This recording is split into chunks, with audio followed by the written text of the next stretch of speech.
ಕುರ್ಚಿ ಫೈಟ್ ಏನಿಲ್ಲ, ಕುರ್ಚಿ ಫೈಟು ಮಾಧ್ಯಮದಲ್ಲಿದೆ.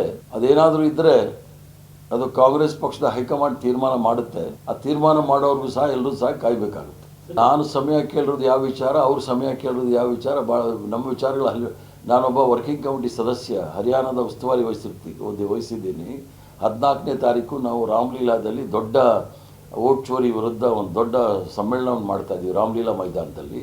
ಈ ವಿಚಾರಗಳೆಲ್ಲ ಭಾಳಷ್ಟು ವಿಚಾರಗಳು ಚರ್ಚೆ ಮಾಡಲಿಕ್ಕೆ ಹೋಗ್ತೀವಿ. ರಾಜ್ಯದ ವಿಚಾರದಲ್ಲಿ ನಾವು ಚರ್ಚೆ ಮಾಡಲಿಕ್ಕೆ ಹೋಗಲ್ಲ, ನಾನು ಚರ್ಚೆ ಮಾಡೋದೇ ಇಲ್ಲ. ಈಗ ಸನ್ಮಾನ್ಯ ಮುಖ್ಯಮಂತ್ರಿಗಳನ್ನು ಆಯ್ಕೆ ಮಾಡಿರ್ತಕ್ಕಂಥದ್ದು CLPಯ ಸಭೆ, ಅದಕ್ಕೆ ಅಬ್ಸರ್ವರ್ಸ್ ಬಂದಿದ್ದರು. ಅಬ್ಸರ್ವರ್ಸ್ ಏನು ರಿಪೋರ್ಟ್ ಕೊಟ್ಟಿದ್ದಾರೆ ಅದರ ಮೇಲೆ ಹೈಕಮಾಂಡು ಮತ್ತು CLP ತೀರ್ಮಾನ. ಅದು ಏನಾದರೂ ತೀರ್ಮಾನ ಆಗಬೇಕಂದ್ರೆ ಆ ಒಂದು ಮಧ್ಯದಲ್ಲಿ ಆಗಬೇಕ ವಿನಃ ಬಾಕಿದೆಲ್ಲ ಊಹಾಪೋಹಗಳು. ವ್ಯಾಪಾರ ಅಂತ ನಾನು ಒಪ್ಪಕ್ಕೆ ತಯಾರಿಲ್ಲ. 5 ಜನದ ಮಟ್ಟಿಗೆ ಮಾತಾಗಿರ್ಬೋದು, ಆದರೆ ಅದರ ತೀರ್ಮಾನ ಆಗಿರ್ತಕ್ಕಂಥದ್ದು ಹೈಕಮಾಂಡು ಮತ್ತು CLP ಮಧ್ಯದಲ್ಲಿ. ಆ ಥರ ತೀರ್ಮಾನ ಆಗಿದ್ರೆ ಇವರು CLPನಲ್ಲಿ ಹೇಳ್ಬೋದಿತ್ತಲ್ಲ ಈ ಥರ ತೀರ್ಮಾನ ಆಗಿದೆ ಅಂತೇಳಿ. ಆದ್ದರಿಂದ ಪಕ್ಷಕ್ಕೆ ಎಲ್ಲರೂ ಸಹ ದುಡಿದಿದ್ದಾರೆ, ದೊಡ್ಡ ದೊಡ್ಡ ಎಲ್ಲ ನಾಯಕರು ಎಲ್ಲ ಕಾರ್ಯಕರ್ತರು ದುಡಿದಿದ್ದಾರೆ. ಆದ್ದರಿಂದ ನಾವು ಈಗಿನ ಕಾಲಘಟ್ಟದಲ್ಲಿ ಯಾವ ಪರಿಸ್ಥಿತಿಯಲ್ಲಿದ್ದೀವಿ ಅದನ್ನು ಗಂಭೀರವಾಗಿ ಯೋಚನೆ ಮಾಡಬೇಕೇ ವಿನಃ ಇದು ಪವರ್ ಸ್ಟ್ರಗಲ್ ಆಗಬಾರ್ದು.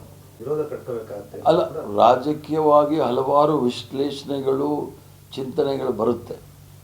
ಯಾವುದೇ ಸಂದರ್ಭದಲ್ಲಿ ನಾವು ಹೆಚ್ಚಿನ ಎಚ್ಚರ ವಹಿಸಿ ಮಾಡಬೇಕಾಗಿರ್ತಕ್ಕಂಥ ವಿಚಾರ ಇದು.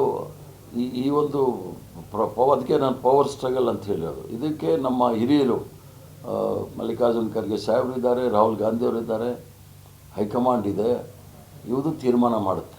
ಅಲ್ಲಿವರೆಗೂ ಎಲ್ಲರೂ ಸಹ ಆದಷ್ಟು, ಈಗ ನೀವು ಸಹ ನನ್ನಲ್ಲಿ ಏನೇನೋ ಹೇಳಿಸ್ತಾ ಇದ್ದೀರಿ, ಆದಷ್ಟು ಮಾಧ್ಯಮದಲ್ಲಿ ಹೋಗೋದು ಕಮ್ಮಿ ಮಾಡಬೇಕು ಅಷ್ಟೇ. ನೋ ತೀರ್ಮಾನ ಆಗಿದೆ ಅಲ್ಲಿ. ಈಗ ತೀರ್ಮಾನ ತೆಗೆದುಕೊಳ್ಬೇಕಾಗಿರೋದು ಹೈಕಮಾಂಡ್. ಅದನ್ನು ಹೇಳಿ ನಾನು ಏನು ಸಲಹೆ ಕೊಡ್ತೀನಿ ಅಂತ ನಾನು ಕೇಳಿದಾಗ ಸಲಹೆ ಕೊಡ್ತೀನಿ. ಈಗಲೇ ಹೇಳಿಬಿಟ್ರೆ ಅದೆಲ್ಲ ಹೆಚ್ಚು ಕಮ್ಮಿ ಆಗಿಬಿಡುತ್ತೆ.